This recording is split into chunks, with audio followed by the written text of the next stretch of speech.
following program is a production of the Fairfax Network, Fairfax County Public Schools. This program was made possible through generous support of the Donald W. Reynolds Foundation to George Washington's Mount Vernon Estate Museum and Gardens, and by the generous support of Verizon Communications to the Constitutional Sources Project. Additional funding for the Constitutional Sources Project provided by Davis, Polk, and Wardwell, LLP. The Constitution and Executive Power is a co-production of the Fairfax Network, George Washington's Mount Vernon Estate, Museum and Gardens, and the Constitutional Sources Project.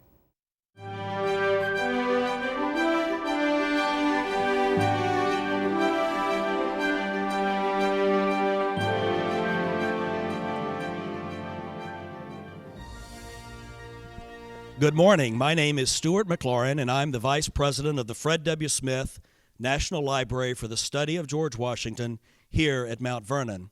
And I'd like to welcome you to Mount Vernon as we celebrate for the very first time here at George Washington's estate, Constitution Day.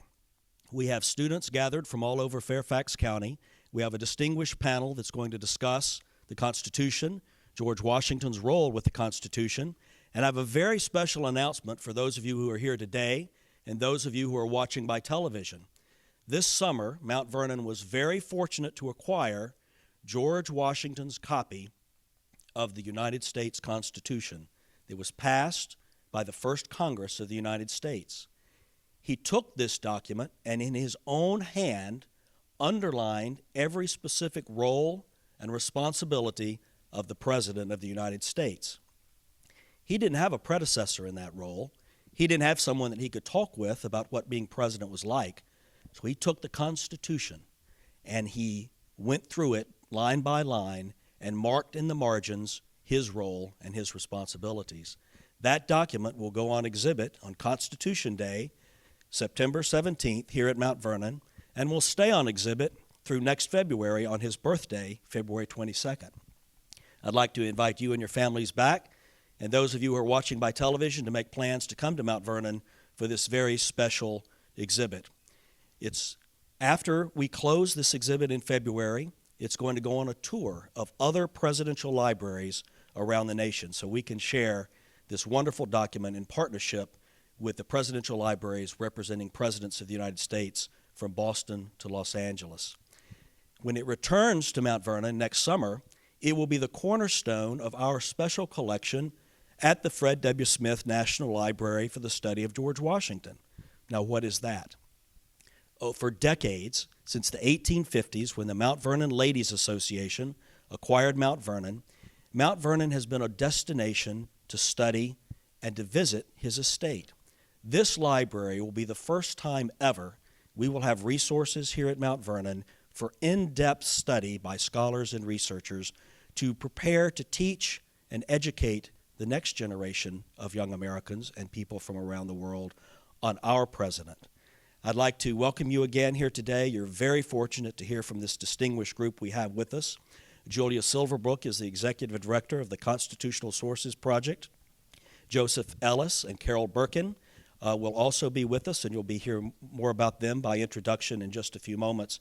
But I hope you enjoy your time here at Mount Vernon today and come into a deeper and better understanding about our first president, the man who presided over the Constitutional Convention, and the man whose copy of the Constitution I hope you'll come back and see here in our museum very soon. One last note of thanks to Nancy Hayward, who is the director of our education leadership program, or education programs here at Mount Vernon, who does an extraordinary job with this program, as well as teacher institutes and other programs we have for teachers from across the country. So if you're watching today and you're a teacher and you've not been to one of these programs, I hope you'll contact Nancy and come yourself or bring your class to Mount Vernon soon. Thank you very much and look forward to today's program. Thank you, Stuart. Welcome and good morning. Thank you for joining us for an appropriately timed and located program on the Constitution and executive powers. As Stuart mentioned, my name is Julie Silverbrook, and I am the Executive Director of the Constitutional Sources Project, better known as ConSource. For those of you who might not be familiar with our project, we are an online resource for individuals who are interested in learning about the documentary history of the Constitution, including its creation, ratification, and amendment. As we begin, there are a number of people who I would like to thank for making today's Constitution Day program a success. First and foremost, I want to thank our speakers, Joseph Ellis and Carol Berkin, for joining us for this terrific program. I also want to thank our sponsors, Verizon Communications, Davis Polk and Wardwell, and the Donald Reynolds Foundation. I would also like to thank our partners at Mount Vernon, the Gilder Lehrman Institute, and a special thank you again to Nancy Hayward, who is fantastic, and without whom this program absolutely could not have been a success. With that, I want to introduce our distinguished panelists. Joseph Ellis is the Ford Foundation Professor of History Emeritus at Mount Holyoke College. He has published 10 books on American history. His previous book, His Excellency George Washington, was published in 2004 and became an immediate bestseller. Founding Brothers, focusing on 6 crucial moments in the American Revolution, won the Pulitzer Prize, while American Sphinx received a National Book Award. Both were also bestsellers. Carol Berkin is the Presidential Professor of History Emeritus at Baruch College and the Graduate Center at the City University of New York. She is also an author of many books on American history, including A Brilliant Solution, Inventing the American Constitution, Civil War Wives, American Revolutionary Mothers, Women in the Struggle for Independence. And with that, I'm going to turn it over to Carol to talk a little bit about the Constitutional Convention and the development of the presidency. Thank you, Julie. I'm delighted to be here, and I'm always so happy to see students in the audience as well as teachers. If you read the Constitution, it's so beautifully written that it looks like they just sat down and it came flowing out like some magical set of ideas. But the truth is that it was a long, hard road. Things were debated, they were decided, they were undecided, they were redecided, and sometimes it seemed a little bit like organized chaos. And this was certainly true when you think about defining the executive branch. One of the things you feel when you read the record of the Constitutional Convention is that how fearful and anxious these men were that they couldn't save the country, and how worried they were that whatever power they gave any branch of the government would turn into tyranny. And nowhere was this more true than the idea of creating an executive. They brought all these fears to the discussion of the presidency. They began with that discussion because they thought it would be the easiest part of the Constitution. They discovered it wasn't. And they ended their session 4 months later with finally deciding what to do about the executive branch. They sent a lot of the information to my favorite committee, the Committee on Postponed Matters, which meant we didn't know what to do with this. The issues were incredible. First of all, should there be an executive branch at all? Several people there said, no, we don't need one. It's a bad idea. He'll become a tyrant, or they'll become a tyrant. Because they also didn't know whether the executive branch should be 3 men, 1 man, 2 men. Some people wanted a representative from every region. That would prevent anybody's bias in case he came from New England or he came from the South.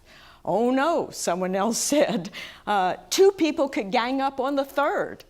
And so they would have bias for their 2 regions. And this is how the discussion went endlessly. They were a group of lawyers, after all, so they saw loopholes everywhere. They couldn't decide how long a president should serve. Should he serve for life? Should he serve for a 7-year term? Should he serve for 1 year? Should he be entitled to be reelected? If he's reelected, would he owe his reelection to some small cabal or conspiracy who might influence him, and then he would again become a tyrant? The biggest question, oddly, turned out to be mechanical. How on earth could he be chosen? Should the Senate choose him? The Nationalists said absolutely not. That would give the states too much power. Should the state legislatures choose him? This practically made James Madison's head explode, the idea of giving that power to state legislatures. Should he be chosen by popular vote? Well, how could they do that? This was a world before transportation and communication revolutions. Most people didn't know anyone from another state. My students all think that everyone in the country knew John Adams and Thomas Jefferson. Not true, much to John Adams' dismay. He was not a household word. So if they elected a president by popular vote, there would be 500, 600 candidates, because people would vote for someone in their state or their county or their town who they knew. How could they elect a president? And this is one of the things that wound up at the Committee on Postponed Matters, and they created this really complicated, strange thing called the Electoral College, or as I called it when I was a kid, the Electrical College. Not so. The Electoral College, to deal with this very practical problem that the only two people who were actually known by everyone, George Washington and Benjamin Franklin. So then they discussed what kinds of powers should the president have. Some people said no powers at all. His job was to administer the laws the Congress passed. That's all he was to do. Other people said that's not really a very good idea. How are we going to balance the power of Congress if we don't have an executive that has independent powers of his own? And so they went round and round on what powers he should have. That final article that looked so polished and so perfect in many ways, though a little vague, was the result of hours and days of going round and round in circles over these very complicated issues. One of the things that made it a little easier, and it was the unspoken understanding of the convention, was that the person who would be the first president of the United States was the person presiding over the convention, George Washington. And this eased everybody's mind that a tyrant would emerge immediately. They remained fearful that ultimately a tyrant would emerge. They were not optimistic about human nature. They thought all republics declined into tyranny. But they thought, at least with George Washington at the helm, this could be delayed as long as he was running the country. And so I think you should think about the presidency not as some certitude, oh, we know exactly what we want to do, but as something that was argued about, discussed, puzzled over, and when they were done, really they left a lot of it, as I think Joe will point out, to the man who took the office to really define it. With that, Joe, do you want to? That's a nice segue. That's what I'm supposed to do and talk about. I'll try to be really brief and set the framework for the rest of the program when we will depend on questions from Julie and from you. I think the most important thing about executive power as defined in the Constitution is nobody knew what it was. Nobody knew what a president was supposed to do. And implicit in what Carol's just said, the ghost at the banquet is monarchy, the fear of monarchy. That if you look at all the state constitutions that were set up in the 1770s and 80s, the governors in most of those states had very little power, with a couple of exceptions. Massachusetts, because John Adams wrote that one. But they're really terrified. Think about the Declaration of Independence. What good thing does that have to say about monarchy? It's all the evils that kings do, that George III did. So that, in some sense, in retrospect, the revolutionary generation overlearned the lessons of 1776, and the lessons of 1787 became very unclear in terms of, excuse me, any exercise of executive power. The major achievement of George Washington was to define what those vague words in the actual document meant in reality.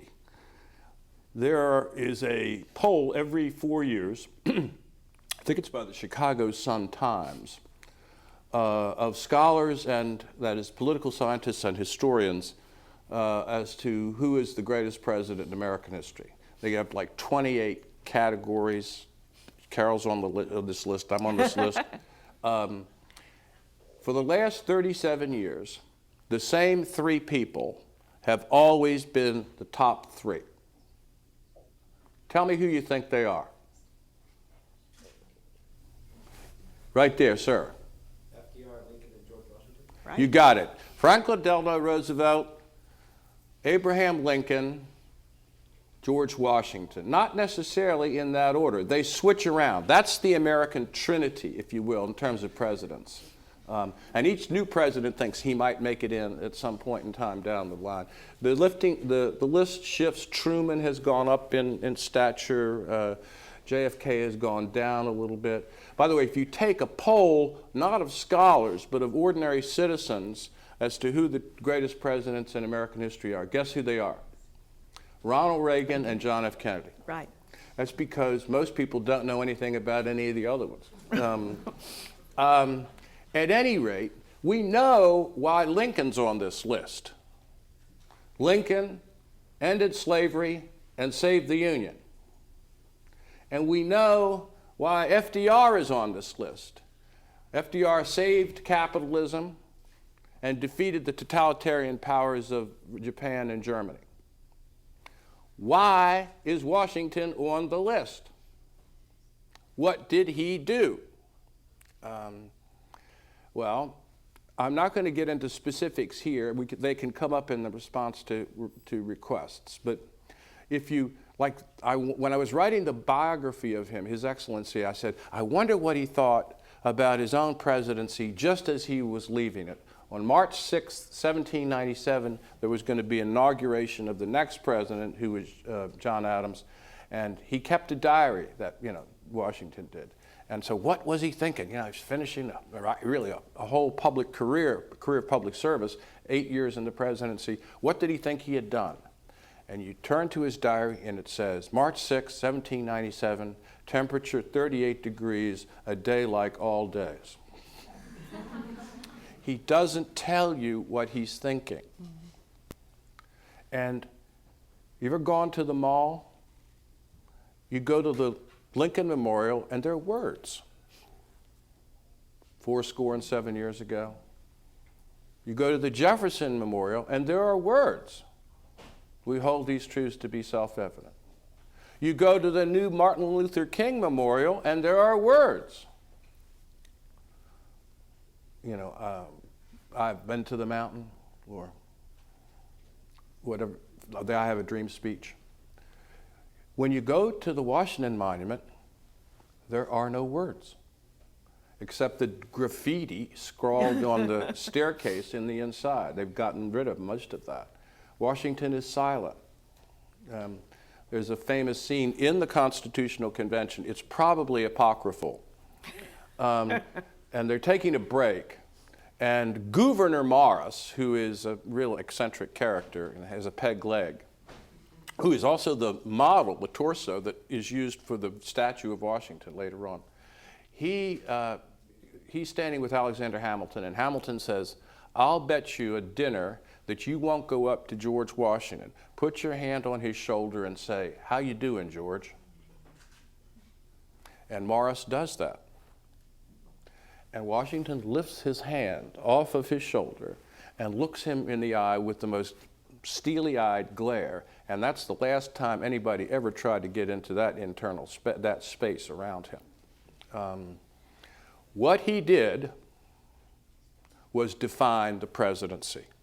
So one of the reasons that he's in the top three is he comes first, and that gives him an enormous advantage to establish the precedents. The precedents which become a two-term precedent, the precedent that you're going to have a cabinet, the precedent, what does advise and consent mean with regard to the Senate, and will the federal government play an active role in making domestic policy? Will that be a state thing? Yes, they will. They're going to run the economy. Will the President of the United States have a major role in making foreign policy? The major role in making policy.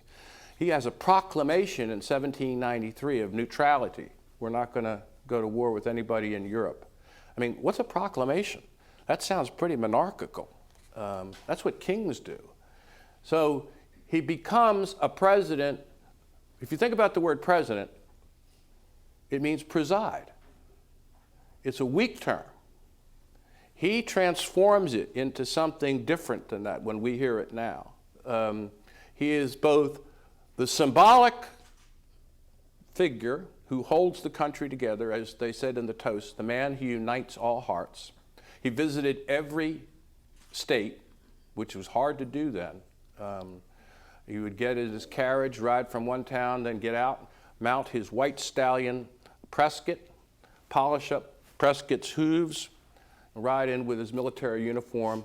And Americans couldn't agree whether they're South Carolinians or Massachusetts folks or Virginians, but when Washington was in town, they were Americans. He was the symbol. But he was more than a symbol. So he's like a British monarch in one sense, but he's also like a British prime minister. He manages the legislative and the foreign policy agenda. And so at the end, what he actually achieves is to make what in the document itself, the executive branch, looks murky, and clearly the central power in the document, in the Constitution, rests with the Congress of the United States. By the time you finish Washington's second term, the presidency is a co-equal member of that co-equal branch of that government, which is not what anybody sort of thought it was going to be when they wrote it, but he's made it into that. And then, finally, for me and for him, he makes the symbolic gesture of leaving office voluntarily. He did this once before as Commander-in-Chief of the Continental Army. Washington is an aficionado of exits. He wanted to make a point. Even though everyone regarded him as indispensable, and he's the closest thing to an indispensable leader in American history, that is to say, would history have happened the same way without him? But even though he's indispensable, he's disposable. No American president will die in office as a king, okay? And that's a rather important point. It's enshrined in the Constitution in 1951 with a constitutional amendment. The only president in American history not to do two terms or not to go more than two terms is Franklin Delano Roosevelt. But he defined the presidency in a way that made it a co-equal branch, and that's why he is listed by historians and scholars who know something as one of the most, I put him first. And beating out Lincoln is saying a heck of a lot. But I'll stop. All right, I have a couple of questions before we open it up to the audience. And this one is for both of you because both of you have sort of touched on this. Why were the other framers so sure of George Washington's character? And you touched on a little bit that he knew how to make an exit and relinquish power, and that's certainly part of that narrative. But for those of us who might be unfamiliar with George Washington's history, perhaps as Commander-in-Chief of the Continental Army during the Revolutionary War, either one of you can tell us about that. I would say they were not sure. My sense of them as I read the records of the Constitutional Convention is they had a deep, deep belief that every man lusted after power, and that their job was to create a government in which maybe you might eventually become a tyrant, but we're going to make it really hard for you. And what is so striking to me is at one point Benjamin Franklin gets up. Actually, James Wilson got up and read his speech for him because Benjamin Franklin was suffering from kidney stones and gout, and he was in no condition to get up. He looks directly at Washington, and he says, in effect, the president should never receive a salary, that this should be a voluntary position. And he says, in effect, even though he doesn't name Washington, he says, even George Washington might be subject to the lust for power. And so I would not Washington never accepted a salary when he was Commander-in-Chief. That was the precedent they were setting, yeah. But I think that it goes too far to say they all had a blanket confidence. what I would say is if they were betting men, they thought they had a better chance with Washington because he voluntarily gave up command of the army, because he was a man of character. But I do think one of the reasons that they thought he should be president, especially as the convention moved on, was they were looking for a person, as Joe so eloquently put it, who would be a national symbol of unity. And Washington and Franklin were the only two men who everyone knew. And so for them, it was critically important that someone symbolize patriotism, that is a willingness to sacrifice your life, your fortune, and your sacred honor, right, for the cause. Strength of character, that is decisiveness. And so he was the likely figure for that. But I would not, we're glossing over too much when we say, oh, everybody was confident this would be a perfect choice. Would you not agree, though, Carol, that if Washington had not attended and chaired the convention, its likelihood of succeeding was much less? Oh, absolutely. He made it legitimate. When he didn't want to go. Right. Oh, he didn't. He said, he was a nationalist, and he did think the country was in danger, but he says, I do not think the genius of the people, meaning the sentiment of the people, is ready for a strong central government. And so he came up with all kinds of excuses. He said, oh, my brother died, I'm in mourning, oh, I had a terrible case of rheumatism, oh, you know, 1,000 excuses not to attend this convention. Well, there's another reason he has reservations, and that is his legacy's at stake here. Exactly. He did not. You know, he had said that I'm stepping away from power when he left the Army in 1783 and became the American Cincinnatus. So Cincinnatus can't go back. And he was worried that if the people rejected what this convention did, it would be a stain on him. He gets letters from friends everywhere. You have to attend. If you don't attend, it will not be legitimate. There's actually a conspiracy that Hamilton, Madison, and John Jay to get together and say, we've got to convince this guy and give him kind of education, a political education of what's at stake. There's almost it's like a coup d'etat. But one thing you should keep in mind, that when he steps away from power the first time, this is a really big deal, and he becomes a nationally, internationally significant person. Because in fact, when George III is having his portrait painted by Benjamin West, and West says, the word is that Washington was offered the crown and refused it and stepped away from power and surrendered his sword. And George III said, if it is true, he will be the greatest man in the world. Think about it. Julius Caesar didn't do it. Napoleon's not going to do it. Cromwell didn't do it. Lenin's not going to do it. Mao's not going to do it. Castro's not going to do it. Step away from power after you've led a successful revolution. They never do. One person did, Nelson Mandela. So that it's an extremely rare occasion, and it is the ultimate expression of virtue.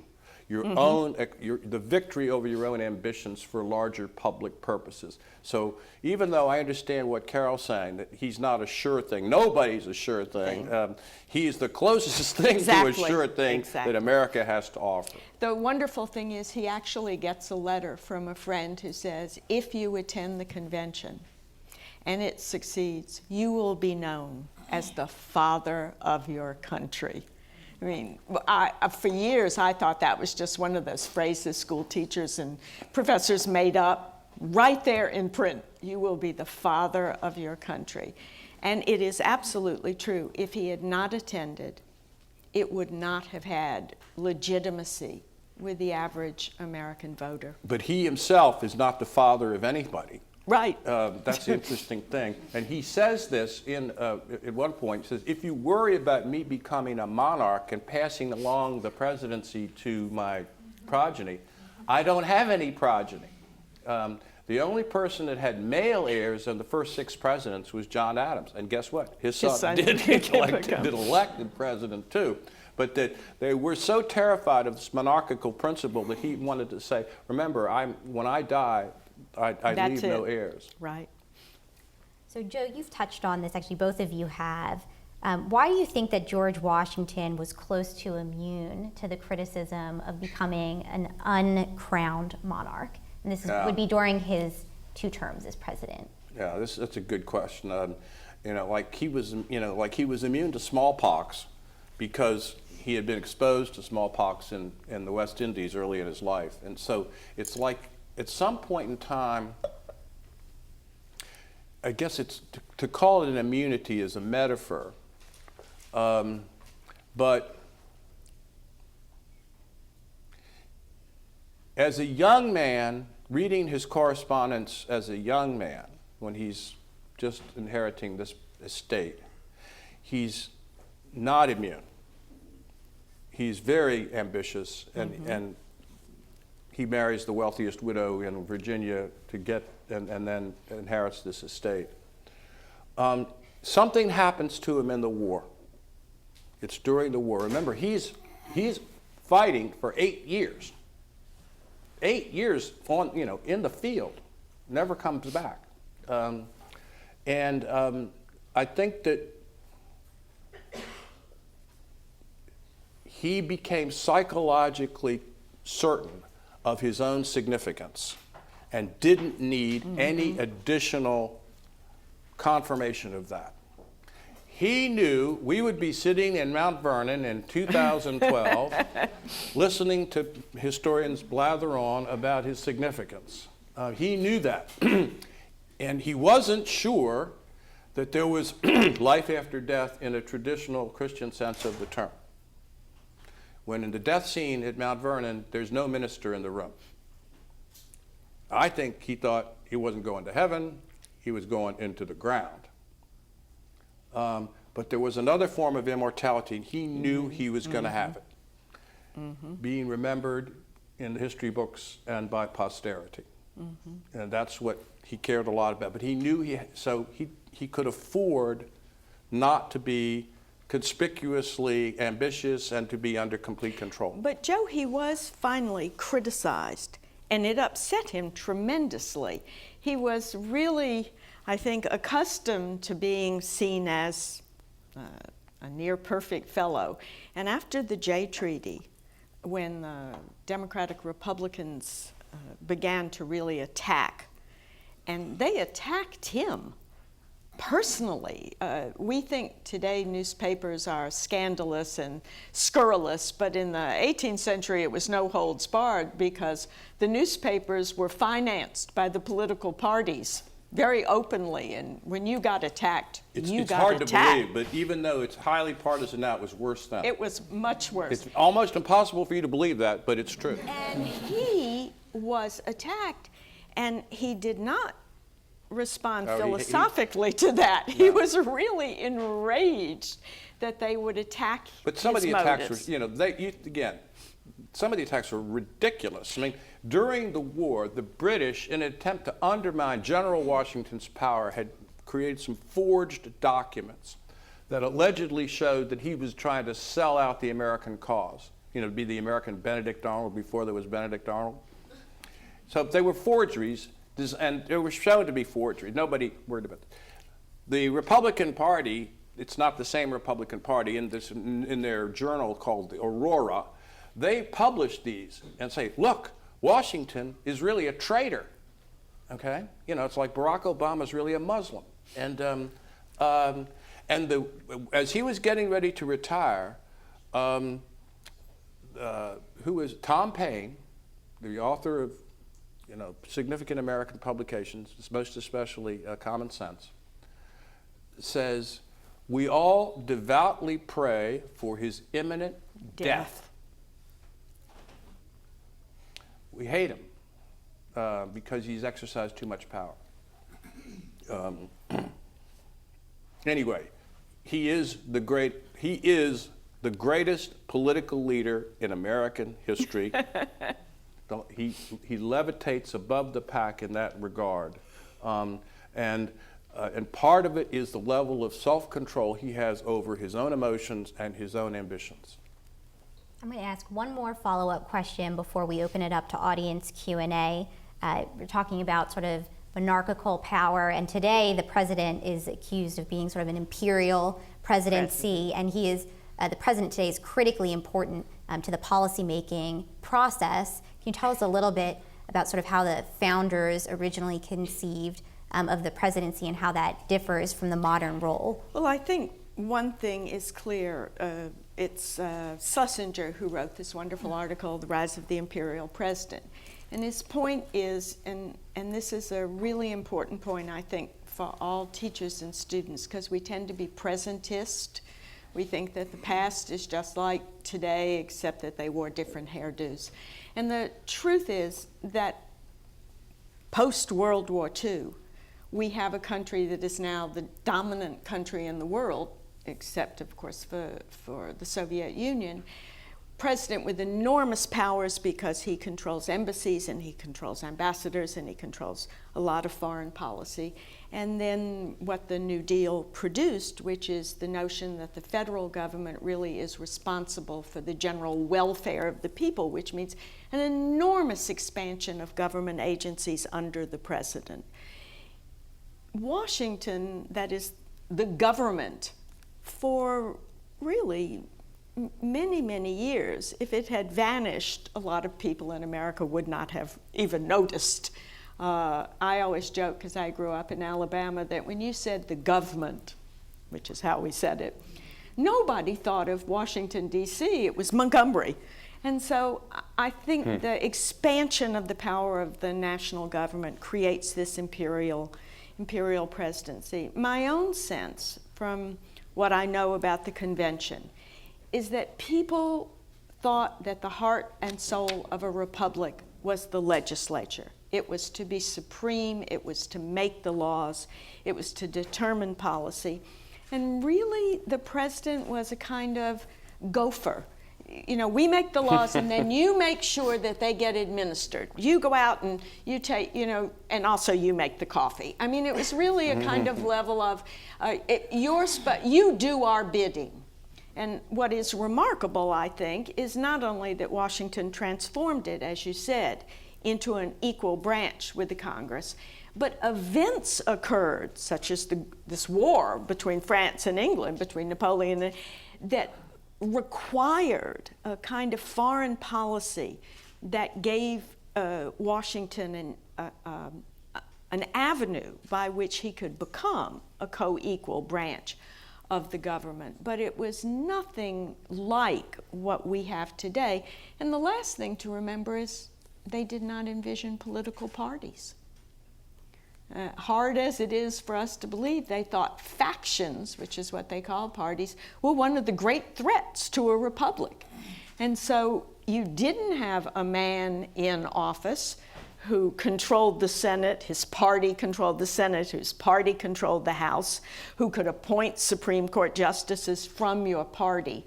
And so Washington is operating in a completely different historical context than a president today. You would not see a headline that says, important to determine whether one party controls both the House and the Senate.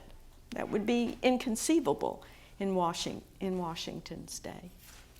I'll be really brief here because I think we need to hear from you guys. But if you look at the three presidents that are at the top, the Trinity, they're all really strong presidents. If you want to make it, and the further down, Theodore Roosevelt, same kind of thing, Andrew Jackson, same kind of thing, that the presidents that earn the highest marks with historians are people who do most actively use the power of the executive branch and the federal government to achieve particular results. And I think it's true that even as early as the Jefferson administration in the early 19th century, it becomes pretty clear if you don't have a strong executive, things don't work. Like if you have an opportunity to purchase the Midwest of the United States and officially you don't have the power to do so, you just do it, which is what he did, okay? And similarly with Jackson later on, so that I would call it an imperial presidency. That's you know, and that is only possible once we become an empire, and that's after 1945 in some sense. But a strong presidency with a strong federal government Washington sets that. He's the one who does that.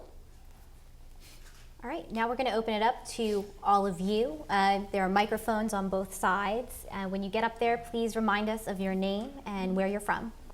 Don't be shy. Good deal.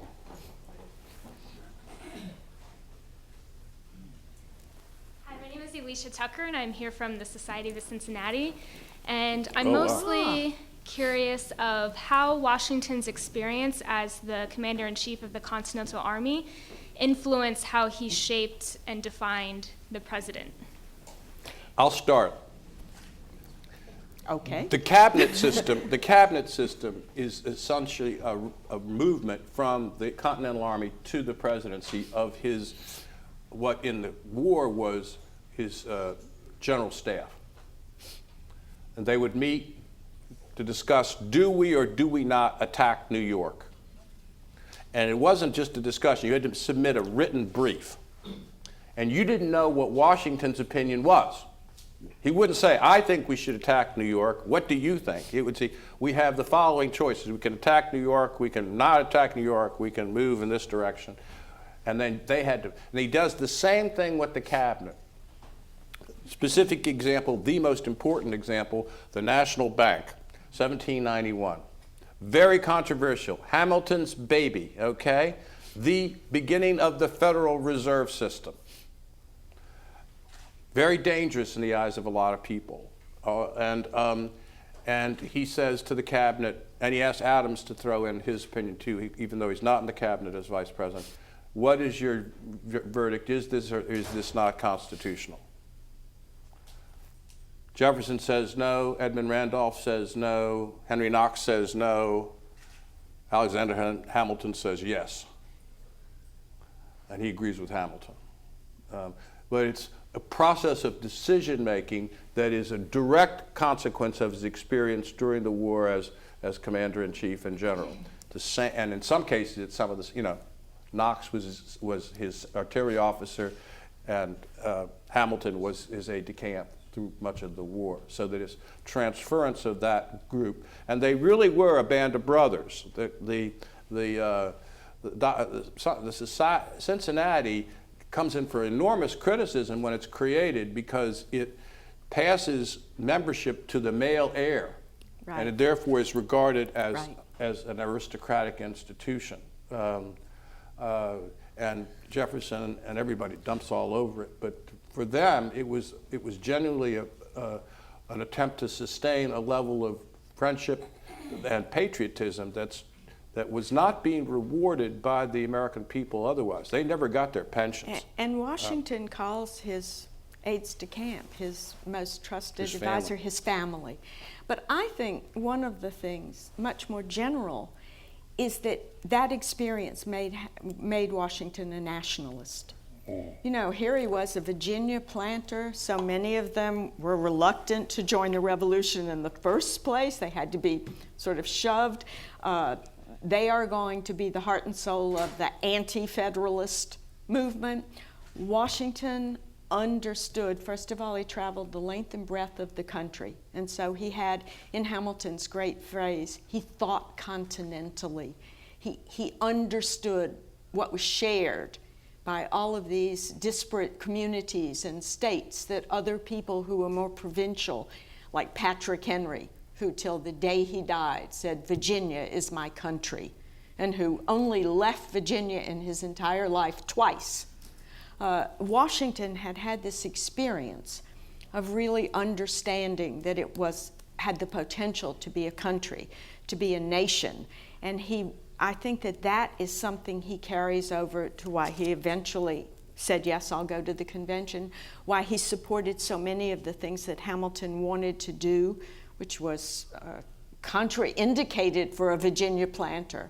And I think that experience in the war is what really made him, and many people, if you look at the little bios of the people who attended the convention, they share three interesting things in common.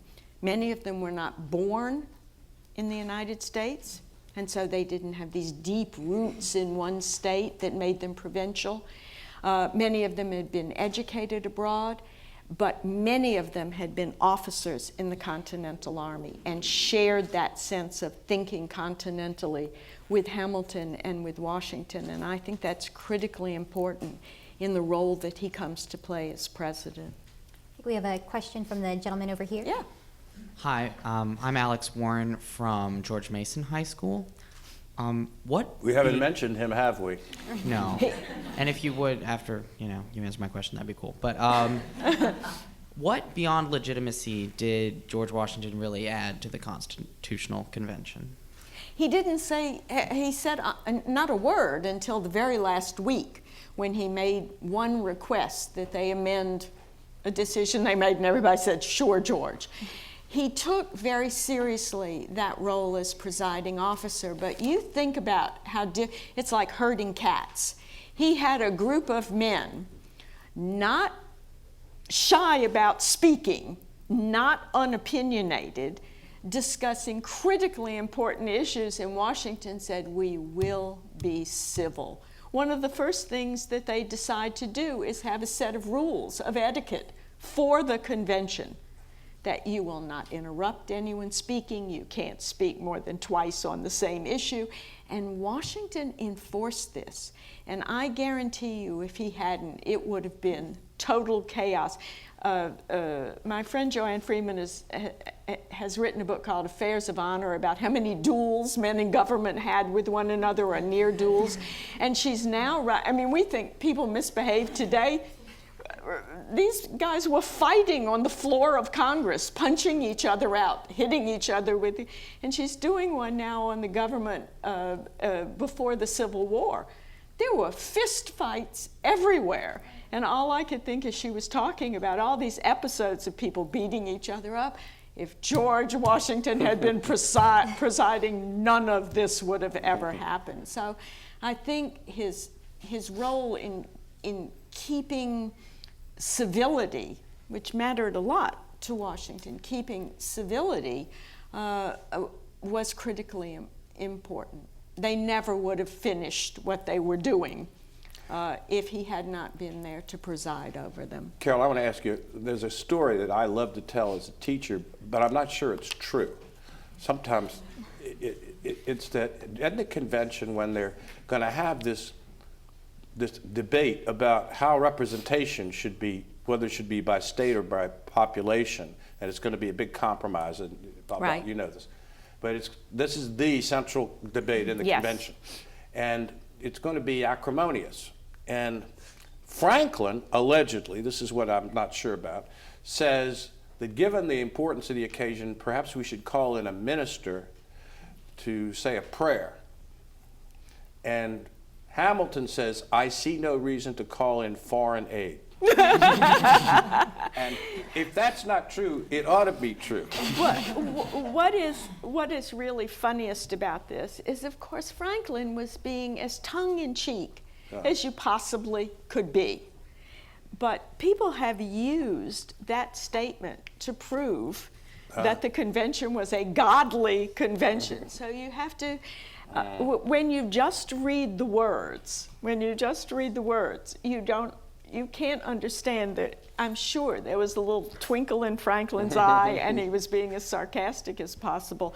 This is a problem that Gouverneur Morris had all the time, because he was really a wag and a wit, and he would make these outrageous statements. Someone was worried that the Senate would become a cabal, an oligarchy of the wealthiest men in America, and Gouverneur Morris says, I think we should require that the wealthiest men in America all be in the Senate, because that way we can keep an eye on them easily. And you read these words 150 years later and you think, what an elitist, and you don't realize he's being as sarcastic as possible. So I don't know if there is no record that Hamilton made that reply, but there is a record that Benjamin Franklin did say, we are going to have so many fights. Let's bring in a minister to call down peace on us from God. We have a question from a young lady over here. Hi, my name is Bess Hoyt. I'm from Parkview Middle School. And I was just wondering, why did George Washington not serve as president for the third time? Why he didn't serve a third term? The answer is he really didn't want to serve at all. Oh, right. That when he went to New York, which was the first capital, he left this place to go to New York. His last words were, "I feel as if I'm a prisoner going to the gallows." Mm-hmm. He didn't think of the presidency as the capstone of his political career. You know, in the 20th and 21st century, you know, all these presidential historians, the presidency. But for Washington, the presidency was not in any way the most important thing that he did. That was also true for John Adams. It was also true for James Madison, Thomas Jefferson. Their major contributions to American history were made earlier, in the 1770s and in Madison's case. Jefferson doesn't put it on his tombstone. He didn't put any, you know, he doesn't want to have any exercise of power on his tombstone. But he also knew, Washington did, that male members of the Washington line died in their 50s. Not a single one had made it to 60, and he was 58. And he wanted to get back here and spend the golden years with Martha at Mount Vernon in a bucolic, you know, under his vine and fig tree, as he said. He really, really did want to do that. But he had attempted not to be elected. Once he finished his first term, he attempted to resign after his first term. So it's no surprise that he's not ever going to even think about a third term. And in the process, he sets almost, accidentally, the two-term precedent. The young man who asked about George Mason, the reason we haven't talked about him is, of course, he opposed ratification of the Constitution virulently and powerfully. Hello. My name is Martha Levi. I'm visiting from Buena Vista. I'm here with my children. You know, we kind of live in a hero-less time period in American history where we don't have that leader that can unite the American people as Washington did. What can you say to the leaders of our country today, or more importantly to the people, the characteristics that Washington had that made him that hero worthy of following and looking to? Oh, God. Well, I don't mean to fudge the answer, but we just live in a completely different world than Washington lived in. Powerful political parties, powerful lobbying groups. Washington would never run for office in this context. Yeah, none of them, I think, would really be interested in the complexity of being the president today. They were not hounded by 50 different interest groups. One of the reasons Franklin Roosevelt, I think, is so admired by people, historians and political scientists, is he was a brilliant juggler of all the different voices in his coalition. I don't think that's the kind of problem Washington faced. I, for one, think Derek Jeter makes a wonderful hero for our times. That's what I've been reduced to. But I think the kinds of integrity that a man like Washington was able to have in office is really quite difficult today. It is, and it's one of the reasons why we look back, and over the last 20 years there's been this enormous surge of interest in the founders. Right. I've been a major beneficiary of this, so I don't want to investigate it too closely and they have it go out of existence and then they not buy my books anymore. But they are the gold standard for the political leadership in American history. They are. Washington is on Mount Olympus, and the rest of them, Jefferson and Madison, Adams, slightly further down the slope, and then our modern guys are way down there in the valley someplace. The thing they did that's probably impossible to do now is they really said there is such a thing as the public interest. Mm-hmm. That's what a republic is, res publica, things of the public interest. The public is not the same thing as the people. The public is the long-term interest of the people, which at any given time most people don't know. Your job, therefore, is to act in the long-term interest of the people, and if they vote you out of office, that's okay. Yeah. Adams doesn't go to war and knows if he doesn't go to war with France, he's not going to be reelected. He says, great, I knew I did the right thing. Yeah. And they embody a definition of the publica, res publica, that is difficult to sustain in a democratic world and in a modern world with all the technology and all the now the blogs, the things are coming. But no member of the revolutionary generation would agree to run for president of the United States today in this political culture. Yeah. It would be demeaning.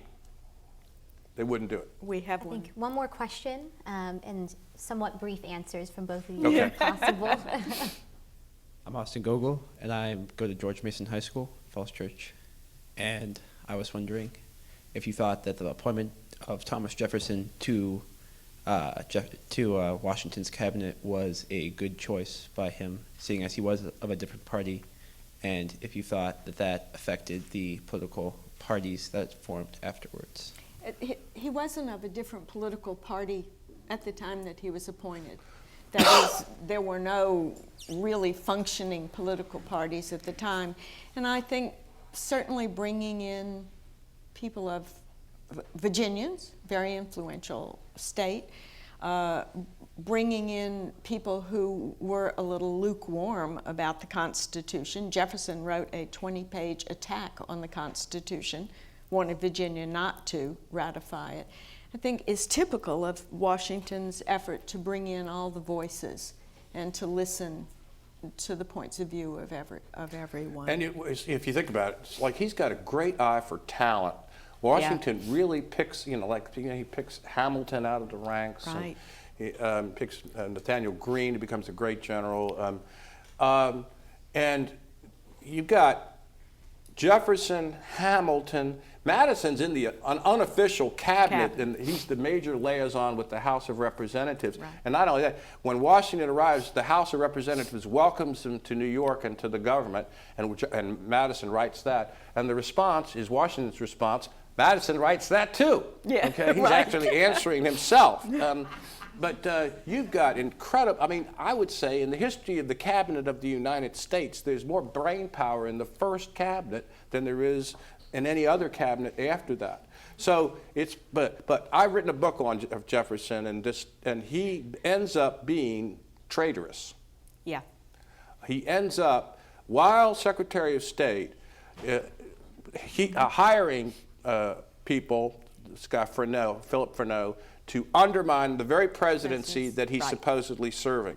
Anybody that would do that in a modern context would not only be fired, but probably taken to court and charged with treason. He would be a pariah, Yeah, absolutely. yeah. So or she. He is in this moment of his political life. His great biographer said, I don't quite understand him in the 1790s. Joe, I'm going to interrupt you. I want you guys to join me in thanking Carol and Joe for spending the morning with us, and thank all of you for coming with us today.